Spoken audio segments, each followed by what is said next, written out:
नमस्कार दोस्तों, मैं अंकित पांडे स्वागत करता हूं आप सभी को अपने इस यूट्यूब चैनल एक एजुकेशन पॉइंट पर। तो आप लोग कैसे हैं? आई होप कि आप लोग बहुत ही अच्छे होंगे। वीडियो में हम वहां पर प्रश्नावली 3.2 का आपका पहला क्वेश्चन का 1 और 2 प्रश्न को करवा चुके हैं, है ना। और आज उससे आगे वाला प्रश्न को करने वाले हैं, दूसरा प्रश्न से करने वाले हैं। तो आइए आज की इस क्लास को करते शुरू। उससे पहले एक छोटा सा रिक्वेस्ट करना चाहते हैं, अगर हमारे चैनल पर पहली बार जुड़े होंगे तो चैनल को सब्सक्राइब जरूर करें। वीडियो अच्छा लगे तो वीडियो को लाइक और अपने दोस्तों के पास शेयर जरूर कीजिएगा। तो आइए आज की इस क्लास को करते हैं शुरू। तो यहाँ पर आपका प्रश्नावली 3.2 का आपका दूसरा क्वेश्चन कहता है, ध्यान से सुनिएगा, आपको साइड में क्वेश्चन भी दिख रहा होगा। क्वेश्चन है यहाँ पर कि अनुपातों A1/A2, B1/B2 और C1/C2 की तुलना कर ज्ञात कीजिए कि निम्न समीकरण युग्म द्वारा निरूपित रेखाएं एक बिंदु पर प्रतिच्छेदी करती है, समांतर अथवा संपाती है ना। तो हमें यहाँ पर इसमें क्या करना है, आपको सिर्फ 2 समीकरण दिया रहेगा और इसके सहायता से आपको बताना है कि ये प्रतिच्छेदी रेखा है या समांतर है या संपाती है। तो कैसे करेंगे, तो हम पीछे भी आपको कॉन्सेप्ट पढ़ाए हैं, ठीक है ना। तो पिछला वीडियो को नहीं देखे हैं तो आप जरूर देख लें, अच्छा रहेगा आपके लिए। और नहीं भी देखे हैं तो यहाँ पर थोड़ा सा रिवीजन करवा देते हैं, उसके बाद बनेगा। सबसे पहले यहाँ पर कहता है कि ये रेखा समांतर है, प्रतिच्छेदी है या संपाती है। तो उसके लिए हम क्या सीखे थे, ठीक है ना। तो यहाँ पर देखिए, प्रतिच्छेदी रेखा कुछ आपका इस प्रकार से रहता है ना, ये प्रतिच्छेदी है, ठीक ना। क्या है? प्रतिच्छेदी। ये आपका प्रतिच्छेदी रेखा है, ये आपका समांतर रेखा है ना। और ये आपका संपाती रेखा है। ये आपका कैसा है? तो समांतर है और ये आपका संपाती है। चलिए यहाँ पर थोड़ा सा रिवीजन करवा देते हैं, पीछे जो पढ़ाए थे। प्रतिच्छेदी रेखा का आपका एक हल मिलता है, समांतर का कोई हल नहीं, और संपाती का आपका अपरिमित रूप से अनेक हल मिलता है, जो पीछे हम आपको बता चुके हैं। जिसका हल मिलता है यानी कि प्रतिच्छेदी का एक हल मिलेगा, समांतर का कोई हल नहीं और संपाती का अनेक हल। जिसका हल मिलता है तो उसको कहेंगे संगत। प्रतिच्छेदी को क्या कहते हैं? संगत कहते हैं। और समांतर का जब हल नहीं मिलता है तो उसको कहते हैं असंगत, है ना। क्या कहेंगे? असंगत। क्या कहेंगे? असंगत। और यहाँ पर संपाती को भी क्या कहेंगे? तो संगत कहेंगे, क्योंकि इसका हल मिला है तो इसको कहेंगे संगत, है ना। चलिए इतना बात आप लोग को पता है। प्रतिच्छेदी के लिए कंडीशन क्या होता है? तो A1/A2 बराबर नहीं होता है B1/B2 के, ठीक है ना। समांतर के लिए आपका कंडीशन होता है कि A1/A2 बराबर होता है B1/B2 के, लेकिन B1/B2 बराबर नहीं होता है C1/C2 के। उसी प्रकार यहाँ पर बोले हम संपाती में, तो इसमें आपका सभी बराबर रहता है, यानी A1/A2 बराबर B1/B2 बराबर C1/C2, है ना। तो एक कंडीशन भी आपको याद रखना पड़ेगा। तो बढ़ते हैं हम आगे क्वेश्चन की ओर। इतना बात आपको पता होगा और पीछे भी हम पढ़ा चुके हैं, अगर नहीं पढ़े होंगे तो यहाँ से समझ लीजिएगा, ठीक है ना। तो थोड़ा सा रिवीजन भी यहाँ पर हम आपको करवा दिए। तो आइए प्रश्नावली 3.2 का आपका दूसरा का फर्स्ट क्वेश्चन है। यहाँ पर आपको 2 समीकरण दिया हुआ है। यहाँ पर दिया हुआ है 5x - 4y + 8 = 0, पहला समीकरण, इसको मान लिए। दूसरा दिया हुआ है आपका 7x + 6y - 9 = 0, इसको सेकंड समीकरण मान लिए।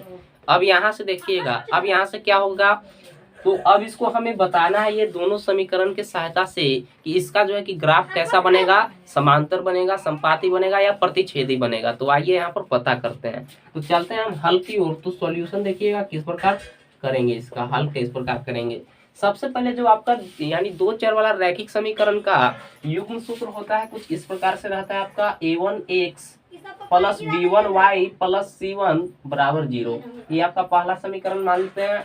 A2x + B2y + C2 बराबर क्या होता है? 0 होता है। ये आपका हो गया सेकंड समीकरण। अब यहाँ पर बात करें कि यहाँ पर सबसे पहले जो ये क्वेश्चन दिया हुआ है ये आपको पता है ना। पता है तो ये आपको लिख दिए हैं, क्यों, अभी समझाते हैं। सबसे पहले बात करें तो इस ये जो आपको समीकरण दिया हुआ है, तो इसके सहायता से हम A1/A2, B1/B2 और C1/C2 का मान यहाँ पर ज्ञात करेंगे। कैसे ज्ञात करेंगे तो देखिएगा, ये आपका कुछ इसी प्रकार इसी रूप में है या नहीं ये दोनों, तो कहिएगा कि बिल्कुल है यहाँ पर, है ना। तो यहाँ पर A1/A2 कैसे ज्ञात होगा, यानी कि शुरू वाला x का गुणांक क्या हो जाएगा, x का गुणांक आपका A1 है, यहाँ पर भी x का गुणांक A2 है। तो A1/A2 कहेगा तो कैसे निकालेंगे, तो ध्यान से देखिएगा। A1/A2 कैसे, x का गुणांक, तो x का गुणांक आपका 5 है शुरू वाला, यहाँ पर क्या है तो आपका 7 है, तो 5/7 7 हो जाएगा, यानी कि A1 का मान 5 और A2 का मान 7 हो जाएगा। फिर उसी प्रकार से यहाँ पर B1 बटे B2 को भी ज्ञात करेंगे। तो B1 बटे B2 कैसे ज्ञात होगा, तो y का गुणांक देखिए B1 और यहाँ पर B2, तो यहाँ पर क्या हो जाएगा -4 है, यहाँ पर y का गुणांक यहाँ पर लिखेंगे -4 बटा y का गुणांक क्या है तो 6 है। ये आपका हो गया B1 बटे B2। अब C1 बटे C2 को भी यहाँ पर ज्ञात करेंगे। C1 बटे C2 कौन सा हो जाएगा, C1 और C2 यानी अचर पद जो है आपका, तो यहाँ पर क्या है आपका +8 और बटे -9 है, तो लिख देंगे। अब देखिए जो कटेगा तो उसको आपको काट देना है सबसे पहले, है ना, तभी पता चल पाएगा क्या है ना। तो यहाँ पर 2 बार में कटेगा, यहाँ पर 3 बार में कटेगा, तो यहाँ पर आएगा -2 बटे 3 और इसको भी हम लिख लेते हैं -8 बटे 9। चलिए कोई दिक्कत नहीं है। अब बात करते हैं कि ये जो आपका 5 बटे 7 है इसके बराबर ये है, 5 बटे 7 के बराबर ये है, तो कहिएगा कि नहीं है ना। तो कहने का मतलब क्या है कि A1 बटे जो A2 है बराबर नहीं है B1 बटे B2 के। इसका तो अभी बात ही छोड़ दीजिए। C1 बटे C2 का ये भी बराबर नहीं है ना, इसके बराबर ये भी नहीं है, तो लिखेंगे A1 बटे A2 बराबर नहीं है किसका, B1 बटे B2 के। ये वाला कंडीशन किसके लिए था, है ना, हमें तो यहाँ पर बताना है कि आपका प्रतिच्छेदी है, समांतर या संपाती है ना। तो ये किसके लिए कंडीशन था, तो ये प्रतिच्छेदी के लिए कंडीशन था। जब A1 बटे A2 बराबर नहीं होता है B1 बटे B2 के, तो ये कौन सा यहाँ पर बनता है ग्राफ कैसा, तो प्रतिच्छेदी बनता है ना, प्रतिच्छेदी बनेगा। तो यहाँ पर लिख देंगे प्रतिच्छेदी। इसी प्रकार से आपको और भी यहाँ पर करना है हल। तो आइए यहाँ पर सेकंड नंबर क्वेश्चन की ओर। इतना में आपको कोई भी डाउट नहीं होगा। वीडियो को लाइक नहीं किया तो वीडियो को फटाक से लाइक और अपने दोस्तों के पास शेयर जरूर कर दें। तो आइए अगला प्रश्न की ओर। यहाँ पर आपका सेकंड क्वेश्चन है। सेकंड क्वेश्चन क्या है आपका, यहाँ पर सेकंड क्वेश्चन 9x + 3y + 12 = 0 समीकरण 1 और दूसरा समीकरण आपका 18x + 6y + 24 = 0 है ना। अब ये दोनों के सहायता से हमें बताना है कि आपका ग्राफ कैसा बनेगा। तो आइए इसको सबसे पहले यहाँ पर क्या करेंगे, तो A1 बटे A2 B1 बटे B2 और C1 बटे C2 को ज्ञात करेंगे। तो आइए सबसे पहले इसको बनाते हैं। तो देखिए यहाँ पर हल की ओर, तो चलते हैं हम सॉल्यूशन की ओर। चलिए देखिए, तो सबसे पहले तो A1 बटे A2 यहाँ पर ज्ञात करेंगे, B1 बटे B2 और C1 बटे C2। तो आप लोग जो है कि ज्ञात करने के लिए सीख भी गए होंगे कि कैसे ज्ञात करेंगे। तो A1 बटे A2 सबसे पहले वाला आपका हो जाएगा x का गुणांक, यहाँ पर A1 बटे 9 हो जाएगा A1 और 18 हो जाएगा A2, है ना। यहाँ पर फिर उसी प्रकार B1 बटे B2 को भी ज्ञात करना है। B1 बटे B2 क्या हो जाएगा आपका 3 बटे यहाँ पर 6, है ना। फिर C1 बटे C2 यानी कि 12 बटे कितना, तो 24 हो जाएगा। जो कटेगा तो उसको काटना है। तो ये आपका 1 बार में 2 बार में कटेगा, 1 बटे 2 बार में कटेगा, यहाँ पर भी 1 बटे 2 बार में कटेगा और यहाँ पर भी 1 बटे 2 बार में कटेगा। अब हम आपसे पूछें कि 1 बटा 2 इसके बराबर है, इसके बराबर भी ए है, क्योंकि आपका सभी 1 बटा 2 है। तो एक क्या कंडीशन इसका बनेगा, यानी कि सब बराबर है तो कैसा रहता है आपका, कौन सा ग्राफ बनता है उसके लिए। तो यहाँ पर कंडीशन को भी लिख लेंगे कि A1 बटे A2 बराबर है B1 बटे B2 के और B1 बटे B2 बराबर है किसके, C1 बटे C2 के, क्योंकि आपका सब तो बराबर ही है, इसके बराबर ये है, इसके बराबर ये है ना। तो बराबर है तो ये किसके लिए कंडीशन है, तो ध्यान से देखिएगा ये इसका ग्राफ कैसा बनेगा।